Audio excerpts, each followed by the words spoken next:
Hi, Temecula, and welcome back. I wanted to provide a few weekly updates since last week.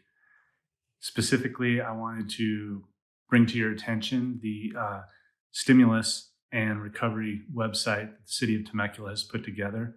We're calling that Temecula Revive, and it has a list of resources and links from the federal government to the state government and relief for individuals, relief for businesses. I encourage you to check it out. You can find it at temeculaca.gov/revive. Also, orders have been relaxed in the way of allowing anyone to get tested. You do not need to possess symptoms. If you are interested in getting tested for COVID-19, you can call their COVID-19 hotline at 1-800-945-6171 to make an appointment. Also, if you have questions whether your business is essential, non-essential, can you be open, can you not be open, the city of Temecula does not make that ultimate decision. The Riverside County Public Health Department does, and you can contact them at 351-6866. They also have a fantastic frequently asked questions link on their website at rivcoph.org/coronavirus. Few updates from the city of Temecula. Last night, we had a very long city council meeting and discussed what a reopening of the city of Temecula can look like.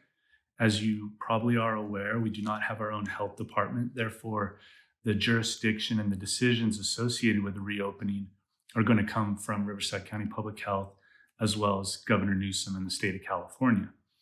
But the discussion last night centered around what we can do as a city, as an incorporated city in Riverside County.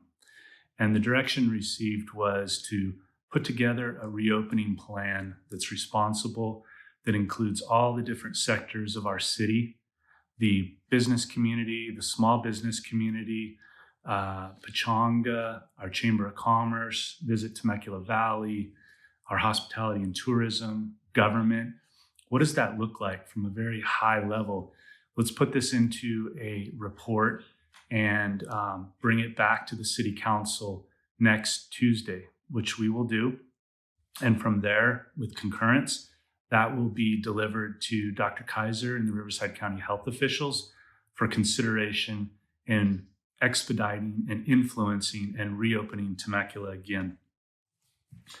The other thing that was significant that came out of last night was a decision that we've been now allowed to make in reopening parking lots within our park system in the city of Temecula. So as you may or may not have known, last week we opened the parking lots at Margarita Community Park as well as Paula Park to accommodate pickleball and tennis. And last evening, we got direction that gave staff direction to consider reopening some of the parking lots at smaller parks and monitor the compliance and people following the rules and guidance and spatial distancing. So we will do that.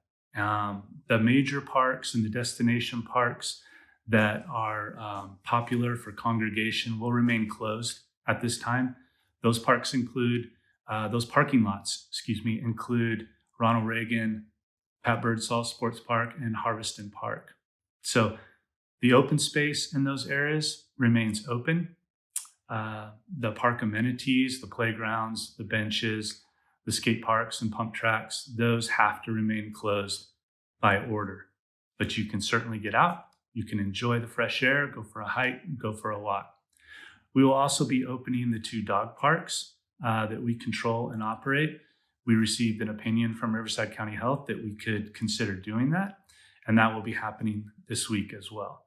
So some encouraging news on the opening front, and stay tuned because I would expect things are going to continue to move very fast.